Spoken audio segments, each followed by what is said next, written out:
برنامەی پایانی دڵان ئارامش و چێژی قورئان برنامەی پایانی دڵان. أعوذ بالله من الشيطان الرجيم.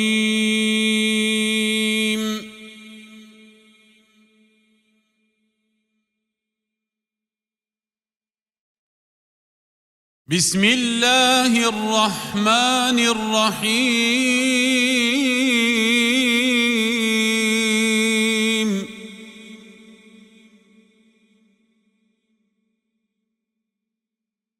قد أفلح المؤمنون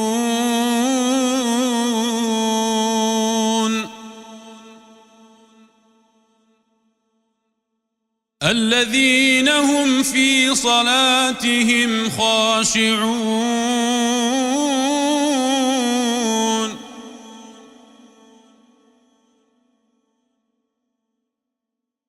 والذين هم عن اللغو معرضون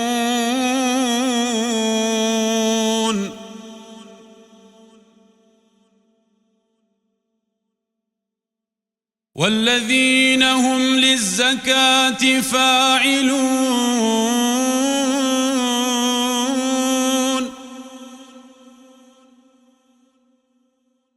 والذين هم لفروجهم حافظون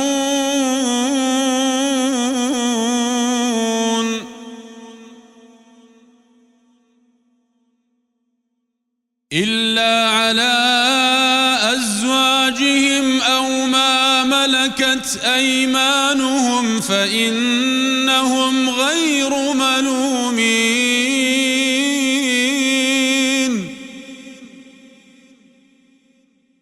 فمن ابتغى وراء ذلك فأولئك هم العادون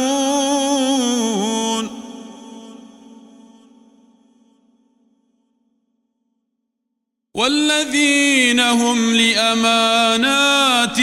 وعهدهم راعون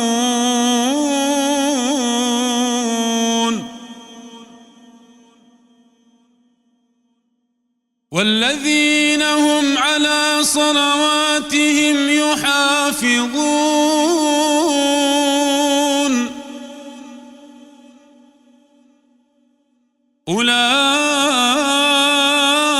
أولئك هم الوارثون الذين يرثون الفردوس هم فيها خالدون صدق الله العظيم. بەناوی خدای بەخشندەی میهرەبان بینەرانی عزیز و خۆشەویستی بەرنامەی پەیامی دڵان، سەلام و ڕەحمەت و میهرەبانی خدای گەورەتان لەسەر بێ. بەختەوەرین لە ئاڵقەشتری بەرنامە لە خزمەتەوەی عزیز و خۆشەویستدا دەبین، لە خزمەتی مامۆستانی عزیز و خۆشەویست. بۆ ئەمڕۆژ بابەتێکی زۆر هەستیار دەوروژێنین کە ئەویش باس و بابەتی ڕەوشت بەرزیە. دەخوازین کە بتوانین لە میانی پێشکەشکردنی ئەو بەرنامە لە خزمەتی مامۆستا عزیز و خۆشەویستانە ئەو پەیامەی پێمانە بیگەێنین بەو شێوەیە کە هەرێکێک لە ئاست و ئاڕاستەی خۆمان بتوانین جێبەجێکاری وتەکانی مامۆستا بەڕێز و خۆشەویستانە بین تا دواسەتی بەرنامە بینەرمان بن. بەناوی خۆمان وستافی بەرنامە بە خێراتێکی زۆر گەرمی دیسانە ئەو مامۆستا عزیز و خۆشەویستانەکەین زۆر بەخێر بێن، خوای گەورە پاداشی بەخێرتان داتەوە. سەرەتا دەڕۆمە خزمەتی جەنابی دکتۆر ئیبراهیمی سەنگەسەری مامۆستا هەر لە دەستپێشی بەرنامە پێم خۆشە بەڕێستان وەکو بەرچاوڕوونیەک پێناسەیەک لە ئاکار و ڕەوشت بەرزی جوان یان بڵێن ڕەوشتی بەرز وەکو بەرچاوڕۆشنێک بۆ ئێمان و دواتریش خودای یار بێ لە خزمەتی مامۆستایان درێژە دەین بە تەواوی پرسیارەکانی ترمان. بسم الله الرحمن الرحیم. سلام و ڕەحمەت و میهرەبانی خوای گەورە لە بینەران و بیسەرانی خۆشەویست و لە مامۆستایانی قەدرگران و برانی پشتکامیڕە. ڕەوشت لە زمانی عەرەبی چونکە ئێمە بابەتەکە لە ئیسلام وەردەگرین کە بە زمانی عەرەبی هاتوو فەخریشی پێوە دەکەین، پێی دەگوترێت یعنی ئەخلاق یان خولوق. ئەخلاق جەمعی خولوقە. خلق ئیمامی ئەسفەهانی لە مفرەداتیدا دەفەرموێت خەلق بۆ ئەو شتانە دەگوترێت کە بە چاو دەبیندرێت، خلوقیش بۆ ئەو بابەتانە بەکاردەهێنرێت کەوا مرۆڤ بە وردبوونەوە هەستیان پێ دەکات. ئیمامی جورجانی لە تعریفاتدا باسی ئەخلاق و ڕەوش دەکات. دەفەرموێت بریتیە لەو حاڵەتە قوڵبووەوەی ناو دەروون ئەو حاڵەتەی ئەو هەیئەتەی لە ناو دەرونی کەسێکدا قوڵ بۆتەوە،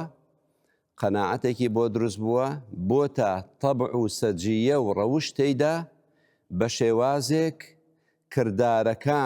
کردارەکان بێ ئەوەی لێیان ورد بێتەوە لێەوە دەردەچن. ئەگەر نمونە بۆ بابەتی کەڕەم بینین، کەڕەم خولوقیەکی نەفسیە، بەڵام بەرهەمەکەی بریتیە لە بەخشندەیی. بریتیە لە بەخشندەی. کەسێک ئەگەر کەسێک هەیبوو، کەسێکی محتاج ڕووی تێکرد یا میوان چووە ماڵی، نایە لێک بداتەوە ئەرێ میوانداریان بکەم یان نیان کەم، ئەرێ هاوکاریان بکەم یان نا. کەڕەم و بەخشندەیی لە ناو ناخی ئەو کەسەدا ڕۆچووە بێیەک و دوو دەست بە بەخشندەی دەکات، دەست بە بەخشندەی دەکات. بۆ بابەتی ئەخلاق ئیسلام چەند چەمکێکی هەیە، هەر چەمکەش وردەکاری خۆی هەیە. چەمکی ڕەوشت کە زیاتر بۆ لایەنی باڵتینی بەکاردێت. ئەوە گرنگە ئێمە بزانین لە تایبەتمەندەکانی ئیسلام ڕەوشت گشتگیرە لە مرۆڤدا، هەم باڵتینیە و هەم ظاهیریە، هەر لە ناوەدایە و هەروەها پێویستە بێتە ناو ئەندامەکان و پراکتیزە بێت و ببێتە کرداریش. ئەخلاق زیاتر پەیوەندی بە ناوەوەی ئەو مرۆڤە هەیە، ئەو قەناعەتە هەیە، بەڵام کاتێک پراکتیزە دەبێت پێی دەگوترێت سلوک، پێی دەگوترێت سلوک. ئەوەش گرنگە بگوترێت ئەخلاق کە پێناسە دەکرێت، وەکو چەمکێکی گشتی پێناسە دەکرێت، ئەخلاقی مەحمودە هەیە و ئەخلاقی مەذمومەش هەیە. بۆیە خوا سبحانه وتعالى کە وەصفی پێغەمبەر دەکات صلی الله عليه وسلم، دەفەرمێت وإنك لعلى خلق عظيم، بەڕاستی ئەتوو زاڵی بەسەر هەموو ڕەوشتە گەورەکاندا، بەسەر ڕەوشتە گەورەکاندا. خوا سبحانه وتعالى لێرە وەصفی ڕەوشت بە عەظیم دەکات، وەصفی ڕەوشت بە عەظیم دەکات. بۆیە ڕەوشتە بەرزەکان پێیان دەگوتێ فەضائیل،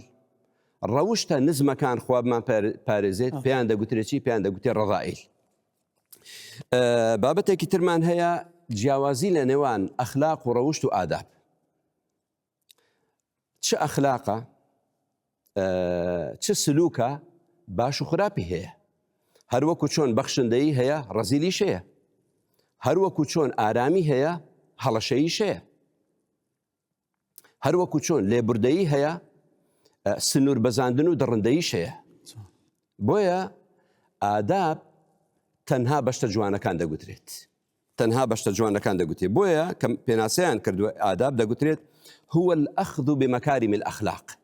بریتیە لە پابندبوون بە ڕەوشتە جوان و بەڕێزەکان. چەمکێکی تر هەیە کە لە نزیکە لە بابەتی ئەخلاق پێی دەگوتێ قیەم. قیەم بە هەموو شتێکی بەهادار دەگوترێت. ئەنجا ڕەنگە ئەخلاقی یان ئەخلاقی جوانیش ئەگەر ڕەوشتێک جوان بوو ئەویش بەشێکە لە قیەم، بەڵام هەموو ئەخلاقی قیەم نییە، چونکە ئەخلاقی نزمیشمان هەیە. ئەخلاق هەموو شتە بەهادارەکانە. ئەوەی کەوا گرنگە لە ڕەوشت پێویستە بابەتی پابندی تێدا بێت، کە دەگوترێ ڕەوشت یعنی پابندی، یعنی پابند بێت بە ڕەوشتێکەوە. ئەنجا باش یا خراپ، ئەگەر باش بوو خەڵک مەدحی دەکات، خوای گەورەش لێ ڕازیە و پاداشی دەداتەوە. ئەگەر خراپیش بوو، ئەو کاتە شوێنەی لۆمەی خوا و لۆمەی عەبدانیشەوە دەگوترێت. ئەو پابندبوونە سەرچاوەکەی لە دووشت دەگرێت. بەگشتی ئەگە مسلمان بێت و نامسلمان ڕەوشتێکی جوانی هەبێت، زۆر جار لە شەرمی خەڵکی یان ئیلتیزامی کۆمەلگایە، کۆمەلگا لێ قبوڵ ناکە ئەگەر ئەو شتە خراپە بکات. بەڵام ئێمەی مسلمان کاتێک پابندین، پێشەوەی حیسابی کۆمەلگاش دەکەین، ئێمە پێمان خۆشە کۆمەلگاش و خەڵکیش لێمان ڕازی بێ، بەڵام سەرچاوەی ئیلتیزامی ئێمە و کۆمەلگا ڕەب العالەمین سبحانه وتعالى. بارەکەڵڵا. باشە هەر ئەوەندەش گرنگە کە ئیمامی غەزالی رحمه الله کە باسی ڕەوش دەکات دوو جۆرمان هەیە. من دقيقة ما يتمام. والله ئەو بەخشندەیە هەر بێ ئەوەی بیری لێ بکاتەوە سپاس دەکەم. ئیمامی غەزالی رحمة الله عەلەیه دەفەرمێت دوو جۆری هەیە، هەندێک ڕەوشت خۆڕسکە، هەندێک ڕەوشتیش بەدەست دەهێنرێت. اینجا دەفەرموێت ئەدی ئەگە بڵین یعنی ناوێ هەمووی دەبێ هەر خۆڕسک بێت، دەفەرمێت کەواتە ئەو کاتە بەرهەمی وەسایە و مەوعیظە و ئامۆژگاریەکان نییە. ئامۆژگاری بۆیە دەکرێت خەڵکی ڕابێنین لەسەر ڕەوشت. ئەدی بەڵگەی ئەوە چیە کە ڕەوشت خۆڕسکمان هەیە. ئەشەجی کوڕی عەبدی قەیس هاتە خزمەت پێغەمبەر صلی الله عليه وسلم، زۆر بە نور منیانی هات. پێغەمبەر صلی الله عليه وسلم پێی فەرمووی والله ئەتو دوو ڕەوشتی جوانت تێدا هەیە، يحبهم الله ورسوله، ئەوە خوا و پێغەمبەر خۆشیان دەوێت الحلم والأنا، نەرمونیانی و لەسەرخۆیی و ڕێکپێکی. گوتی یا رسول الله ئەو دوو ڕەوشتانە ئەوە من بەدەستم هێناوە یان خوا لە ناو منیدا خۆڕسکە، خوا درستی کردووە. فەرمووی بەل جەبەلەکە الله عليهما، هەر خوا لە ناوتوودا ئەوەی کردووە. بۆیە هەندێک منداڵمان هەیە حد لە خۆیەوە ڕەوشتی جوانە، گەنجێکی ڕەوشت جوانە، بەڵام هەندێک جاریش ڕەوشتی خراپە، کۆمەلگا، مامۆستایانی ئاینی، قوتابخانە، زانکۆ دەتوانێت ڕەوشتە جوانەکان بە تایبەتی خێزان دەتوانێت ڕەوشتە جوانەکان لە ناو ناخی منداڵ و گەنج و لاواندا بڕوێنێت. السلام علیکم ورحمة الله وبركاته. سپاس کاک دکتۆر بە بەخشندەی دقەق لایدا ئیمە بۆش لە بەوی شانە مامۆستا سپاس بۆ زەنەویش خۆش بیاڕێ مامۆستا بەڕێز مامۆستا ڕزگار طبعاً قورآنتی بیانە لە کولی شەیء وەنیە لە ڕوانگەی قورآنی پیرۆزەوە ئاکاری جوان و ڕەوشی بەرز چۆن باس کراوە.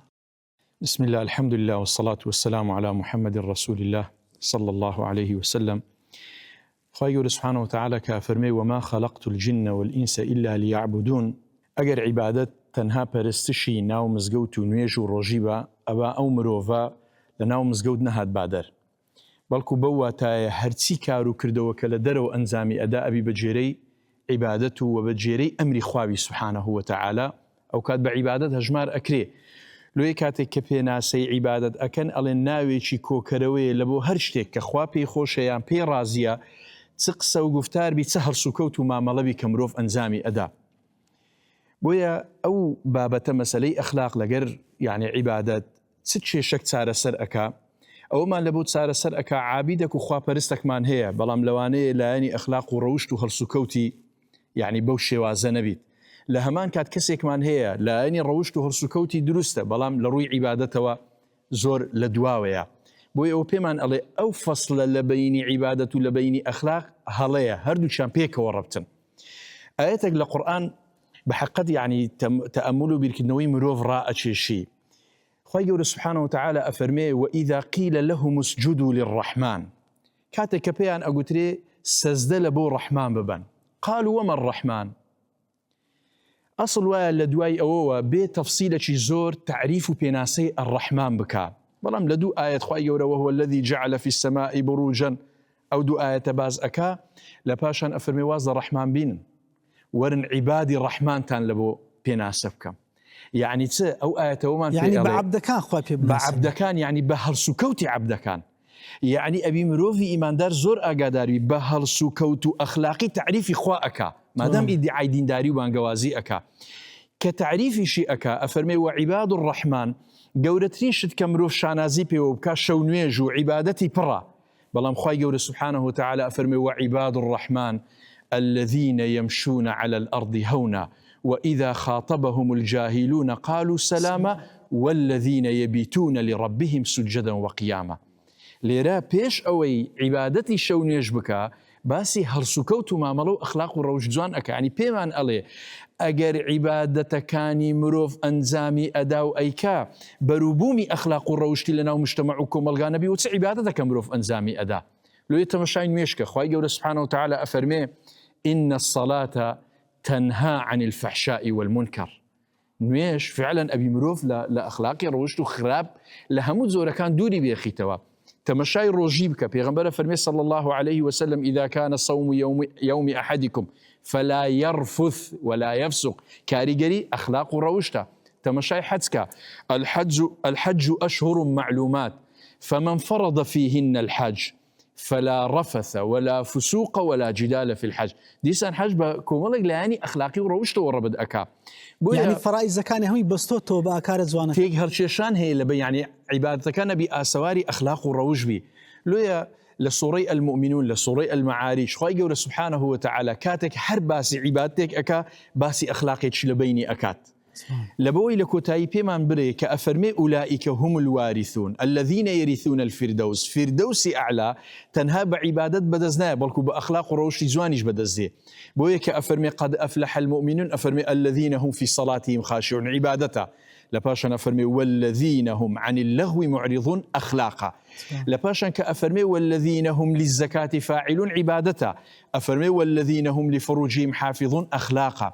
كأفرمي والذين هم على صلواتهم يحافظون لكوتاي بيشي أفرمي والذين هم لأماناتهم وعهدهم راعون أو أنا أخلاق وروشت كقرآن قريبستيك أكا لبين أخلاق لبين عبادات كبراسي إيمي مسلمان كإدعاء مسلمان تكين ستم أكين كاتك كأخلاق عبادة كان ليك جاواز كينه وياخذ عبادة ببشكل أخلاق نزانين رحمة الله عليك ماما صاحي ياخذ استخوجبي بارك الله برز ما وصل نظام الدين نرخاندني آكاري جوان وروشته برزكان للروانجي فرمولكاني سرور صلى الله عليه وسلم سون باسكرا اون دي فرياي كوتين بسم الله الرحمن الرحيم پیغمبرنا زاركما صلى الله عليه وسلم زور گرنجدا بروشت واخلاق انسان مسلمان وهر معلومه لا زنابتان انسان مسلمان بويد ناسرته بعقيده صحيح بعبادته تشتاك بروشت واخلاقه تبرس پیغمبر عليه الصلاه والسلام فرم المؤمن غر كريم والفاجر خب لئيم غر كريم يعني حسن ظني خلق حسن ظني بو إنسانه وحسن ظني قماني باشي بيدا من خلص قماني باشي بيدا با سليم الصدر الشريف الأخلاقي دائما سنجي باكا رقو تشنيتي داينا بلام إنساني فازر وراسي خب لئيم يعني في البازي روشت نزمة إذا پیغمبر عليه الصلاة والسلام أو منظومة دانايا أو رخصتني أخلاق لجيان براسي أو رو لهمو كاتيش زياتر خلق بيوستيان بو أخلاقه لعالمي عولمو لعالمي كوا حضارتي ناتوان بلين حضارت وإنما الشرق وغرب راستي هرسيان هنا لبروي أخلاقياتي أو أخلاقيات باشان ناو نمايا وبيغمبر عليه الصلاة والسلام لفرم ليش ترد فرم أكمل المؤمنين إيمانا أحسنهم خلقا وخياركم لأهله خياركم لأهله أكثر اتصافا بصفات الإيمان أكمل المؤمنين لدينا زورترين كوا اتصافت بيوز بونت بصفات برواداران هبيتا أكمل المؤمنين وإيمانا أحسنهم خلقا وباشترين إيوا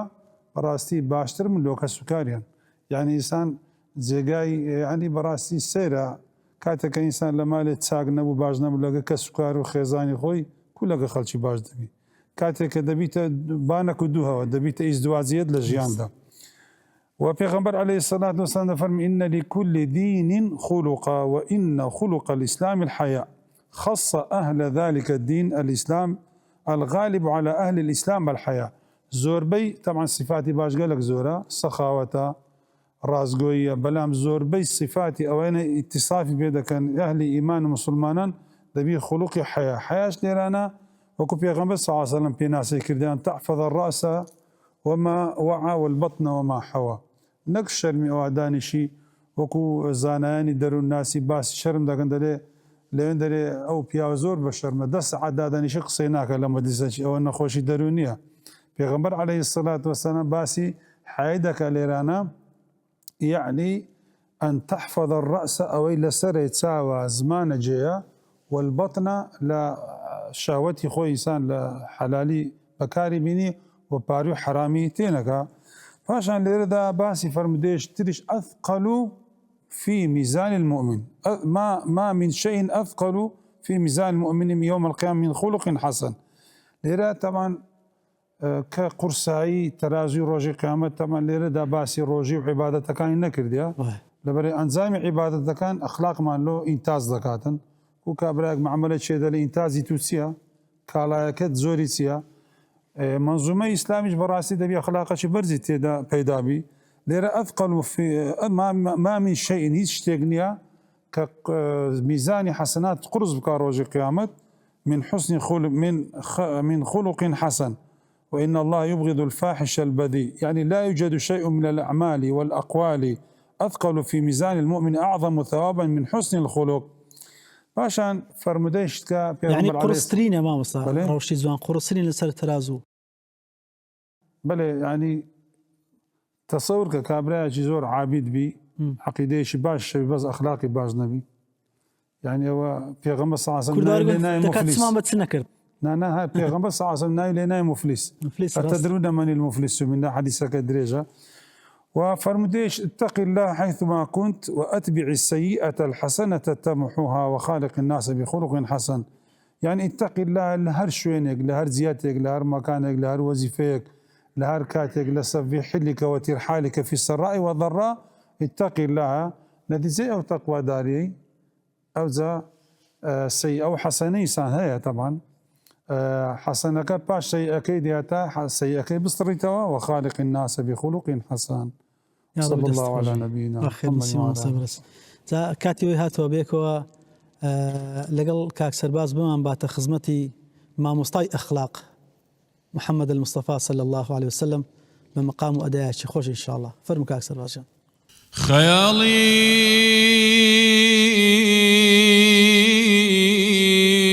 بوتي دنيا ودماغ ودلمي بيتا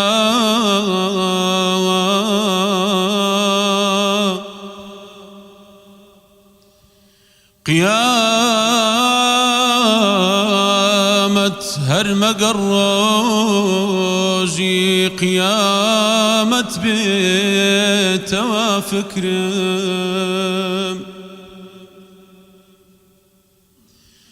لبيك وتوم نفس بهوى دشني وكومنا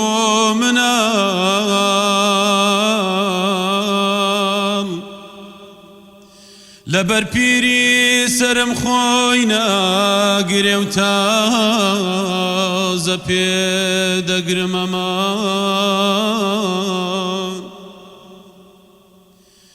سیسوتو گناهی بوتی دیکات جزا خانه لقبر الكانة روجي جزا دعواتي قبر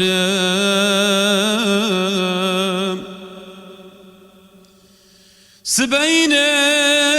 يحشر المرء براق الفرسة أمره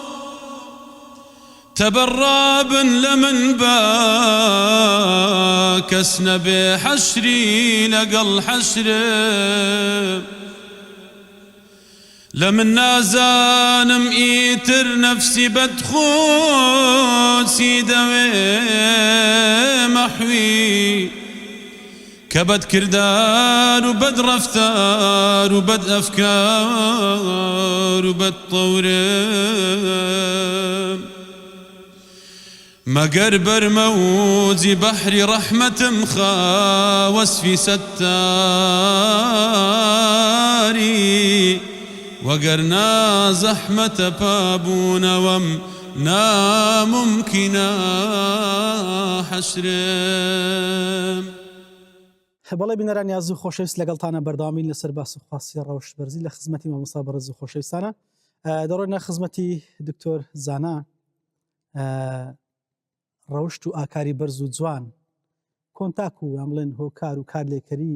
کاریگەری لەسەر دەرونی کەسەکان چەند و چۆنە؟ بەڵێ بسم الله الرحمن الرحیم جارێکتر خۆشحاڵم لە خزمەتە مامۆستا بەڕێز زانایە وەکو جنابی کاک دکتۆر ئیبراهیم باسی کرد باسی ئەخلاق و تعریفی ئەخلاقی کرد ڕەوشبەرزی طبعا ئەگەرێمە بچینەوە یەک تۆز پێشتر شخصیەتی ئینسان لە کۆمەڵێک شت پێک دێ هەندێکیان فطرین کە بە زمانی ئێمە پێڵین تێمپەر یعنی بۆی ماوەتەوە لە جیلەکانی پێشخۆی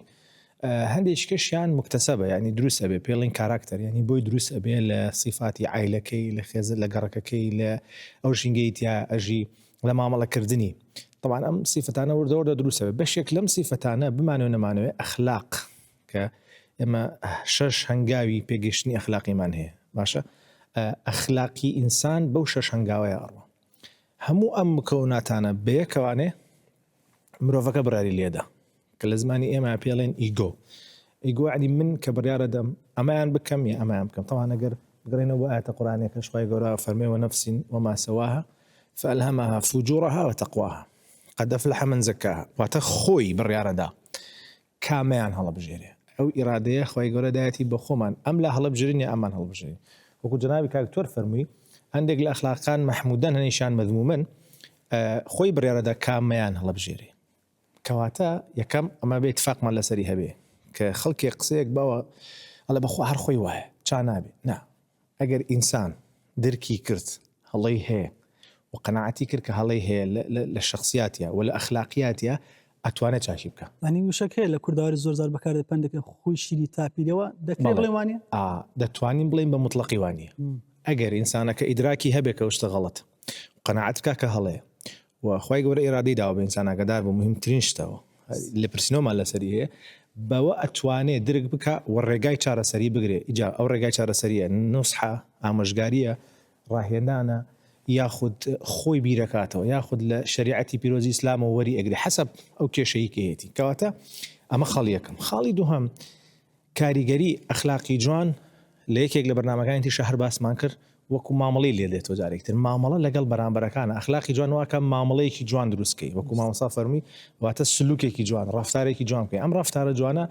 وا ئەکات تۆ شوێن پێی خۆ بکەیتوانێ زمان شیرینە کەسەکە خەڵک حەزەکە قسەی لەگەڵا بکە خەڵک حەزەکە مامەڵەی لەگەڵا بکە خەڵک حەزەکە لەگەڵ دانیشێ کورتەی قسان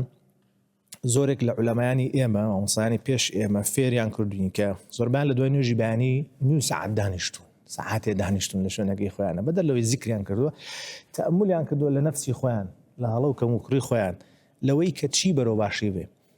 وەکو هەڵم نەکردبێ ئیبن تەیمیە فەرمێ ئەمە غیذای ڕوحە هەموو بەیانیانێک دانیشتووە نانی داوە بە ڕۆحی خۆی چونکە ئەگەر پەروەردەی نەکەی بتێو نەتێ ئەخلاقەکەت بەرهەمەکەی سلوکێکی ناپێویست دروستە بۆیە یەکەم گرنگە ئینسان بزانێ ئێرادەی لای خۆیەتی دووەم ئەتوانێت چاکی بکە ئەگەر بیەوێ سێم ئەبێ بەردەوام تەغزیە بکەی بەردەوام تەغزیە بکەیت چوارەم ئەبێ لە ڕفتارە دەرکەوێ ڕفتار خەڵک بیبینێ کە فعلەن ئەم کەسە خاوەنی سلوکێکی باش و ئەخلاقێکی باش سەکان خۆش بێ خوا سلامت سلامت نەکە بەڕست دکتۆر ئەحمەدی شافعی بەڕستان پێمان بڵێن بۆ نمونە کەسێک کە خەسڵەت و ڕفتارێکی نەشیا و نەگونجاوی هەیە چۆن بتوانی بیگۆڕی بۆ ڕەوشتێکی جوان و بەرز بەناوی خی گەورە سوپاس و ستایش بۆ خی گەورە ئەم بابەتە بابەتێکی گرنگە پێش ئەوە پشمە ناو وەڵامەکە ئێمە ئەگە تماشا بکەین خوڕەوشت و بەها جوانەکان بە یەکێک لە پایە گەورەکانی کۆمەڵگەدانرێ هەر کۆمەڵگەیەک توانی بێتی پارێزگاری لە بەها جوانەکان لە ڕەوشتە بەرزەکان بکە ئەو گەلە ماوەتەوە هەر گەلێک هەر نەتەوەیەک هەر بنەماڵە و خێزان و خانەوادەیەک دەستبەرداری بەها جوانەکان بوو بێ لە ئایندەیەکی نزیکە یا دوور بەرەوتیا چون چووە هەروەکو ئەحمەد شەوقی فرموویەتی إنما الأمم الأخلاق حتى أخير ما بقيت گەلان بەهۆی ئەخلاق و خوڕەوشت و بەهای جوانەوە ئەمێننەوە هەر گەلێکیش وازی لە ئەخلاق هێنا ئەو گەلە دەڕوا و پێغەمبەری خۆشەویستیشمان صلی الله عليه وسلم ئەوەتانێ ئەفەرمێ إنما بعثت لأتمم مكارم الأخلاق زۆر گرنگە حتا کەلیمەی ئینەمای بە حەسر فەرمووە من بۆ ئەوە نێراوم بەها جوانەکان بە پایان بگەێنم لەناو کۆمەڵە ئەو بەها جوانانە ئەو خوڕەوشتە جوانانە بەرجەستە ببن پراکتیزە ببن خەڵکی لە ژیانی ڕۆژانەی خۆیانە جێبەجێی بکەن جەنابی کاک دکتۆر ئیبراهیم خواجەزای باتەوە پێناسەیەکی جوانی ئەخلاقی کرد جیاوازی لە مابەینی خولوق و سلوک و ئەدەب و ئەمانە پێناسەیەکی جوانی ئەوانەی کرد دیارە ئەو خوڕەوشت و بەها جوانانە کە پێویستە لە ناو کۆمەڵگەدا جێبەجێ ببێ پراکتیزە ببێ مەسەلەن لەو بەها جوانانە ئەنجامدانی کاری چاک خوا خۆیە فەرمێ وەفعلوا الخەیڕ مەسەلەن ئازار نەدانی خەڵک ئەمە زۆر مهمە. جاری وهەیە ئێمە هەروە ئەزانین ئەخلاق بە شتێکی تر ئەمە کە تۆ ئازاری مسلمانێک دراوسەیەک نادێەوە یەکێکە لە بەها جوانەکان. المسلم من سلم المسلمون من لسانه ويده. ڕووگەشی یەکێکە لەو ئەخلاق جوانانە. تەبەسومك في وجه أخيك صدقة. خۆشەویستن و بەزەیی ئەمە کە تۆ بەزەییت بە خەڵکا بێتەوە حتا لە مێرولەیەکەوە بیگرە هەتاوەکو مرۆڤێک. من لا يرحم لا يرحم. بەهۆی بێبەزەییەوانێ ئافرەتێکە پشیلەیەکی حەبس کرد و نان و خواردنی نەیاتاوەکو تیاچ و چووە دۆزەخ. بەڵام مرۆڤێک دوو لە ڕووی بەڕێستان و بینەران و بیسەنات سەگێکە تینووی بوو ئاویدا خزمەتی پێکرد پێی چووە بەهشتەوانێ بەهۆی ئەو کردارە جوانەوە. تحملکردنی ناڕەحەتی خەڵک یەکێکە لە بەها جوانەکان. پێغەمبەر صلی الله علیه وسلم ئەفەرمێ المؤمن الذي يخالط الناس ويصبر على أذاهم خير من المؤمن الذي لا يخالط الناس ولا يصبر أذاهم. إنسان أبي لبيناو خزمەتی دینەکەی خزمەتی مرۆڤایەتی بتوانێت تەحملی ناڕەحەتیەکانی خەڵکە. ئەمانە هەموو بەشێکن لەو خوڕەوشت و بەها جوانانەی کە پێویستە ئێمەی مسلمان خۆمانی پێ بڕازێنینەوە. زۆربەی وڵاتان بەشێکی زۆر لە وڵاتەکان ئەوەندەی کە من دراسەم کرد نزیکی 25 دەوڵەت لە کاتی خۆیان کە ئیسلامیان وەرگرتووە لە ڕێگەی ئەخلاق و بەها و خوڕەوشتی جوانی ئەو بازرگانانەوە بۆ کە چوونەتە ئەوێ کە ئەخلاقی ئەوانیان بینیوە مسلمان بوون. کاتی خۆی لە شاری سلێمانیا کە جوولەکەکان لە سلێمانیا بوون بەهۆی ئەخلاقی جوانی حاجی کاکە ئەحمەدی شێخەوە بەشێک لە جووەکانی شاری سلێمانی مسلمان بوون.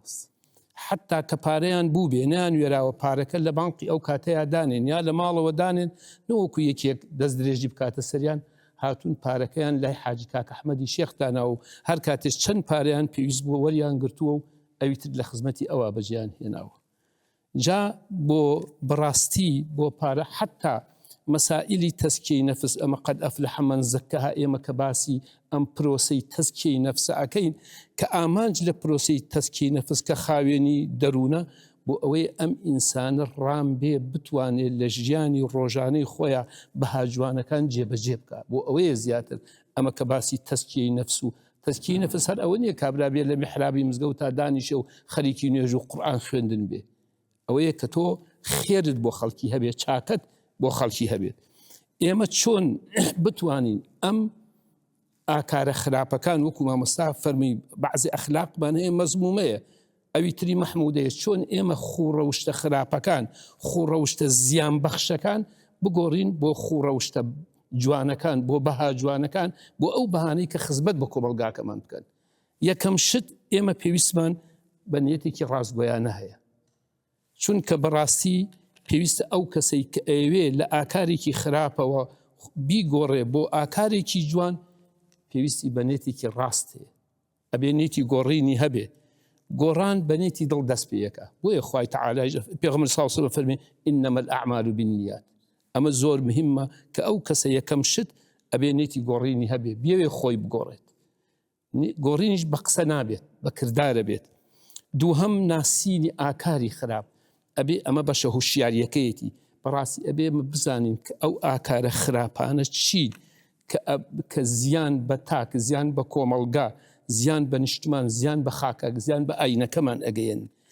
ئەمە خاڵێکی مهمە ئێمە ئەبێ بزانین وەکو شاعیرێک دەڵێ عەرەفت الشەڕ لا للشەڕ وەلاکین لأوقیه. من شەڕ فێر بووم بۆ ئەوە ناکە ئەمە شەڕە بۆ ئەوە فێری شەڕ بووم بۆی خۆی لێپارێزم. ومن لم يعرف الشر من الخير يقع فيه أو كسي كشر لخير جانكاته وكردوي تشاك لكردوي خراب جانكاته أكبيتنا وشركه وأكبيتنا وخرابك أما خالك كا إما آقامان ليبي ويكم هنگاو أو يكم مروف بزاني أو كردو خراب أنا تشين ويهتاو خويلي بارزي بل الإنسان على نفسه بصيرة. سهم توبة كردنو داوای یارمەتی لەخوا کاتێک ئینسان ئەوێ ئیشێ بکە بەڕاستیە بێت داوای یارمەتی لەخوا بکە بۆ ئەوەی خوای تەعالا پشتیوانی بێ. خاڵی چوارهەم بریتیە لە گۆڕینی یعنی هەوڵی بەردەوام یعنی پیاداشوونەوەی خۆت متابعەیەکی بەردەوام چونکە وەکو باسمان کرد گۆڕین یا گۆڕانکاری ئاکار و پرۆسەیەکی خۆت پەروەردەکردنە و پێویستی بە هەوڵی بەردەوام هەیە. پێغەمبەری صلی الله علیه و سلم فەرمێتی ئەحەب الأعمال إلى الله ئەدوەمها، ئەبێ ئیشی لەسەر بکەین. خاڵێکی تر لەوانە بریتیە لە هاوڕێی باش و ژینگەی باش. بەشێکی زۆری ئەو خەڵکە کە سەری لێشەواوە ڕێی لە خراپە کەوتووە ئالوودە بووە بە هەندێشتی خراپ لە ڕێگەی هاوڕێی خراپەوە توش بووە یا لە ڕێگەی ژینگەیەکی خراپەوە توش بووە. بۆیە ئەبێ هەمیشە هەوڵ بدەی هاوڕێیەکی باش بدۆزێتەوە بۆ خۆی و هەروەها ژینگەیەکی باش وەکو پێغەمبەر صلی الله علیه و سلم فەرمێتی المرء على دین خلیله، مرۆڤ لەسەر ئاینی هاوڕێکەیەتی بزانە لە ژیانی ڕۆژانەیە هاوڕێیەتی کێ و لەگەڵ کێ هەڵس و کەوت دەکا. و خاڵی شەشەم بریتیە لە سەبر و هیوا و بەردەوام بوون لەسەری بۆ ئەوەی هەتاوەکو بتوانێ ئەو گۆڕانکاریانە بکە. ئەمە کورتەیەک بوو لەوانە کە باسم کردم توانی پەیامەکە بگەێنم لەبەرەوە کاتێکە کەم بوو داوای لێبوردنەکەم سەرچاوەکان. زۆر سپاس. بەڕێز دکتۆر خالید، نمونەی سنجین و جوانی پێشین یان لە هەر چۆنێکە مسلمانان لەو ڕەفتارە جوانانەی نواندویانە بۆی ئەخلاقیشی جوانی کردداری نیشانی کۆمەلگا بدەن بۆمانی باسکەن. بسم الله الرحمن الرحيم، الحمد لله والصلاة والسلام على رسول الله صلى الله عليه وعلى آله وصحبه وسلم. طبعا جوان ترين نمونا لبو إما پیغمبر صلى الله عليه وسلم لبيشيني كصاحبي أو روشت جوانا بوك خواي قورا وهواس فكر وإنك لعلى خلق عظيم. وخوشي كفرمي وإنما بعث لأتمم مكارم الأخلاق وبعمليش پیغمبر صلى الله عليه وسلم أوانيني شانده. واصحابەکانیشی هەموو لەسەر هەندێکە لێ ڕاهینا کە زمانیان بپارێزن، دامەنیان بپارێزن، دەستیان بپارێزن، چاویان بپارێزن، لۆ هیچ شتێ بەکاری نێنن ئیلا ئەوەی کە لەگەر ئەخلاق و ڕەوشتی ئینسانی ئیماندار دەگونجێ و ئەوەی داوای پێغەمبەری بەرەو پێشبەر صلی الله عليه وسلم ئەو ئەخلاقە جوانە بوو کە لە ناو کۆمەلگادا نیشانی ئەصحابەکانیدا و ئەصحابەکانیش نیشانی ئەوانی دیکەیان دەدا کە خەڵک پێیدا موسڵمان دەبوو. تصور كلا سنن أبو داود هاتوا بيغمبر صلى الله عليه وسلم ده فرميت أنا زعيم ببيت في ربض الجنة لمن ترك المراء وإن كان محقا. أمن كفيل مخوا قسرش لدور بري بهشت بداتي لو أوكسي واز لمناقشة بيني أقر لسر حقش بي. وببيت في وسط الجنة لمن ترك الكذب وإن كان مازحا. وخوا قسرش بداتي لنا وراستي بهشت لبو كسيك واز لدروي بيني أقر بصعبتش بي. وببيت في أعلى الجنة لمن حسن خلقه. خوا بوم بزامن خوا قسريك الداتي لأعلى الجنة برستريني زي بهشت بس لمن حسن خلقه. لو أو كسيك روشتي جوان بي تو تصورك وري استا أوروكو مالغاي مسلمان براستي بيويستيان بأخلاقه جوان هي بروشتي جوان هي يعني نيشاني بدن أو بازاري استا إيمتيدان حاقيبي أواني نويجي دا كان روجي دا قرن مسلماني زور ساكن روشتان فرقي بلقا كاس كسيشي دي كذا كأو صفتان نويجو عبادة طاعتي تيدانية واني شاني كومالغا بدين مسلمان قد رويناكا مسلمان قد غشيناكا فيريناكا مسلمان بلام بهيش يوازق أوي لقد نريتي أو إنسان نقول زي نايكا أو روكا بس ترينشد خلوقي ذميمة دروي برو ببينة سن باولنا وخلشي ده أولاد دروي لقر بابي دكا خيزان لقر بياوكي دكا بياوكا لقر جناكي دكا يعني شتيشي خراب يعني نشان ده كسي بيغمبري خواه صلى الله عليه وسلم كليان برسي فرميان إيمان دار جبان دبي فرمي بالي لواني توشي زينا دبي فرمي بالي لواني طبيعية توشي أوش دبي فرميان رزيليش دبي فرمي أوش لواني فرميان دروزن دبي فرمي نا صفتي درو قد بكارناي يعني توري تماشاك أوروكم ملقات سيلي هاتي زالوي براستي أما بيست مان بي أو بها جواني أو أخلاق جواني كهمان وكبيغمبر فيري كردي صلى الله عليه وسلم حتى لحديث يشي صحيح ده فرمي تماشاك إن من أقربكم إلي باشا وإن من أحبكم إلي وأقربكم مني مجلسا يوم القيامة أحاسنكم أخلاقا تيجي أوي كمل لهم زيات رخوشترم ديو مجلسي لمن نيزيك لروج قيامة شيئا أحاسنكم أخلاقا روشت جوانا كانت أبو بكر الصديق رضاه رحمة خوالي بفروردي دستي في غمر صلى الله عليه وسلم كابرا إلي تورد بي بيدلي دبي جونا كت بي بدم قصة كت بي بلم لقارد حتى ناو قبري بي فرمي لقرتو دي لقا من ناي حر أوان دا جوابي داوا خالد كروليد کە کافر بوو حکمی کوبوو کە بوو بە مسلمانیەکێ قسەی پێدەگۆ ئیهانەی پێکرد فەرمووی دەفتەری ئەعمالی خۆتە کوت پێ خۆشە و های پڕکەوە. ئیمامی ئەوزاعی یەکێکە لە فەقیهە هەرە گەورەکان ڕەزا و ڕەحمەتی خوای لێبی کەسێ لێی تووڕە بوو لەسەر مەسئلەیەکی شەرعیدا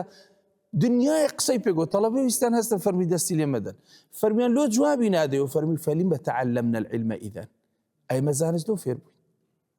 وإذا خاطبهم الجاهلون قالوا سلام. يعني قصدي من أوي براستي ڕەوشتێکی زۆر جوانی مسلمانان هەیە ئیمانداران هەیە حەیفە ئینسان ئەوەی لەدەست بداتن. ئێمە ئێستا لەناو کۆمەلگادا ئەوەی زۆر کەیفمان پێی بی بڵێن ئینسانێکی زۆر بەدینە بە ڕۆژ بە ڕۆژێبی بە شەو نوێژێ دەکە. ئەوە لە کنەمە باوە زەویش دووشەم و پێنجشەمە شەو نوێژەکە بە بەردەوامی دەکە و کابرایەکە. مع العلم پیغمبری خوا فرمی صلی الله عليه وسلم إن المؤمن ليدرك بحسن خلقه درجة الصائم القائم. يعني بس بروشتي جوان دقاتا بلاي أو كسي كوا بروج بروجي وبشوشو نجدك كواتا أتو أشتاق لبردست الداهية أو روشت جواني لبردست الداهية لو سايا عيدكي تيدقي لو نشاني همو خلشي نادي لو وناكي خلق بواسطي تو ديني لبرشاونا جوان بي الروشتكاني بي خوش بي كيفي بي بيتن براستي جا أوي أورو كيف افتقاد ما كردي وأخلاق وروشت جواني وميدكم إن شاء الله تايبت گەنجەکان يعني براستي أو أخلاق وروشت جواني بيشتر لكم ملقاي كردواري دهبو من دال برانبر ببابي بريز بو بأخلاق بو بروشت بو وبجوي ذكر تيدقي يعني قديما أفراد برانبر بياوكي خوي احتراما ريزا تقديرا ناني لدخوار آوي ندخوار تيدقي هون درجو تقديري لبياوكي خوي دقدو هون ده أخلاقي جوان بو برانبري ده استاد زي أو بوي تبي الشرمي بي الريزي أولاد برانبر بابي صغاري دخوا تيدقي قسەی ناشرین دەکەن دەڵێ جیلی تو بەسەر چوی ئێستا جیلێکی نوێ هاتینە ئەو شتانێجا خۆش ئەگە هات بە شتێکی جوانیشی پێ بە خۆگە شتێکی جوانی پێ بە قەیدیراکە بەڵام ئەو ئەخلاقی لە قورئان و حەدیث فێری دەبین ومێ دەکەم بیکەینە عەمەلی ئینشاءالله. خۆ دەست خۆش بێ دکتۆر جان خۆی بەرپاداشتاتەوە بۆ هەر بەڕێزێک کەمتر لە خولەشێک کاتماوە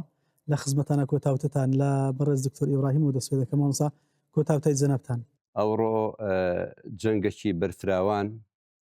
لەگەڵ ڕەوشتی هەموو کەسێک دەکرێت لە مسلمانان بە تایبەتی لەگەڵ گەنجە پێویستە هەر کەسە پارێزگاری لە ڕەوشتی خۆی بکە ئەوەش لە ڕێگای پابەندبوونەوە بە سنەتی پێغەمبەر صلی الله عليه وسلم کە فەرموویەتی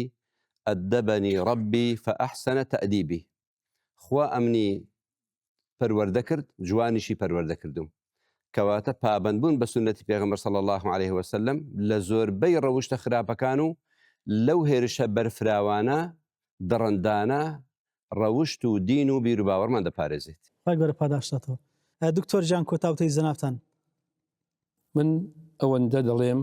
ئێمە وەکو نەتەوەی کورد کەم ڕێکەوتووە خاوەنی کیان و بوونی خۆمان بین بە درێژایی سەدان ساڵ ئەوەی کە ئێمە هێشتۆتەوە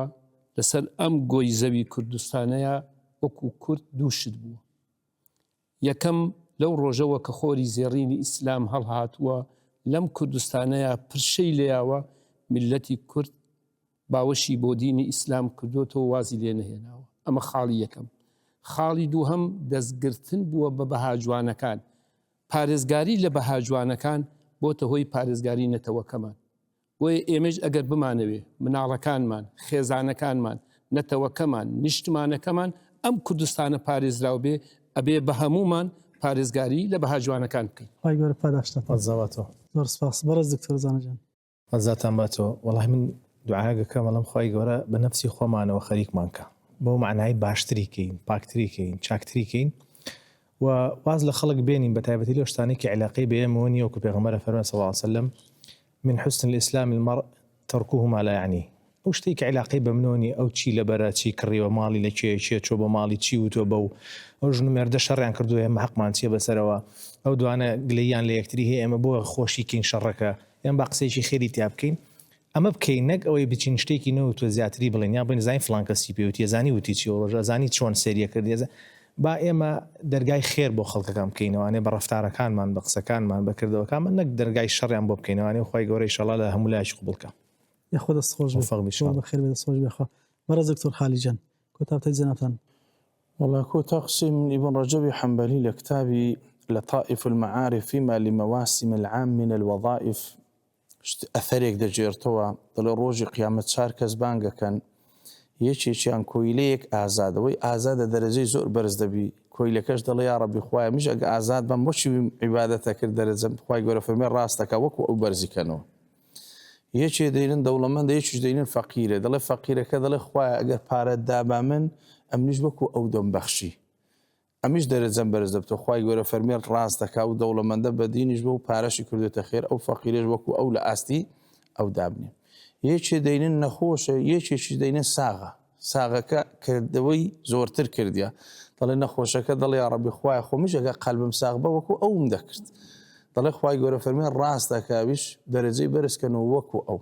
دەڵێ یەکێ دەین ڕەوشتی زۆر جوان بۆ یەکێکی ڕەوشتی ناشرین بووە ڕەوشت بەرزەکە زۆر زۆر بەرز دەکەنەوە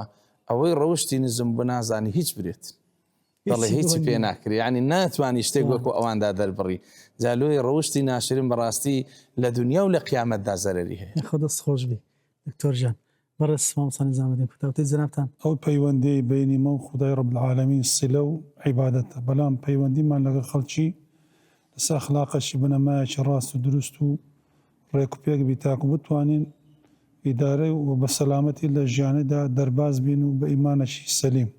و بە قەلبەشی سەلیم خاڵی دووەم ئەوەی ڕوودەدا لەو جیهانەی و لە مێژە هەولیاندا ئیسقات القودوات پێشەوایەکان هەمووی بڕوخێنن لە پێش چاوی خەڵکی هەوڵ بدەین بە خۆمان ئەوەی لە باوک و دایک و ئیمام و خەتیب و ریش سپی و پیاوی معقول ئەوانە دەوریان نەمینێ لە کۆمەڵگا ئەوانەی سفر بکەن تاکو ئەوانەی حەشەڕ و جەنابتان بەدڕەوشتەکان ڕوەی بدا قسە و بڕیاری خۆیان نەبی هەوڵ بدەین وەکو دوعات و بانخوازەکان ئەو خاڵەی زندیکێنەوە قودوات لە ناو خەڵکی خاڵی سێم و کۆتاییش بەڕاستی ئوترک ئەثەرەن قەبلە ڕەحیلیک ئاساوارێکی باش ئەخلاقێکی بەرز بەجێ بێنین لە خۆمان و لە کەسوکار و ماڵ و منداڵمان پێشەوەی ماڵ ئەوەی لە دنیای خی گەورە پاداشتاتەوە دەست خۆش بی بەڕێز مامۆستا ڕزگار إبراهيم عليه السلام كعبي تواو كرت لتوابوني دعاء كرت فرمي ربنا وابعث فيهم رسولا منهم يتلو عليهم آياتك ويعلمهم الكتاب والحكمة ويزكيهم فيريان بكا لباشان تزكيه وبالافتيان بكا خواهي قول سبحانه وتعالى دعاءك قبول كرت لسي شويني دير باسي أكا خواهي قول سبحانه وتعالى لقبولبوني أو دعايا أفرمي لقد من الله على المؤمنين إذ بعث فيهم رسولا من أنفسهم يتلو عليهم آياته ويزكيهم ويعلمهم الكتاب يعني لتقديم مقاصد ومبز لبيج وسائل چونچی تعلیم و فێربوون وسیلەیە لە بۆ جێبەجێکردن و بەرزبوونەوەی ڕەوشتی ئینسان ئەگەر عیلمە و هەرچی ئەیکا مرۆڤ لە دنیا ئەو هەدەفەی پێنەدا کەواتە هیچی بە هیچ ناچی لای خوای گەورە سوبحانەه وتەعالا خی گەورە پاداشی بە خێرتان داتەوە دەست و چاوتان خۆش بی بینەرانی ئازوو خۆشەویست وئینەکە لەعەلا خولق عەظیم کە قودوە و چاوساغ و پێشنگ و پێشەوامان محەممەد المصطفى صلى الله عليه وسلم وەک فەرمێ ئینەما بوعیثت لأتمم مەکارم الأخلاق ئەوە لەلایەک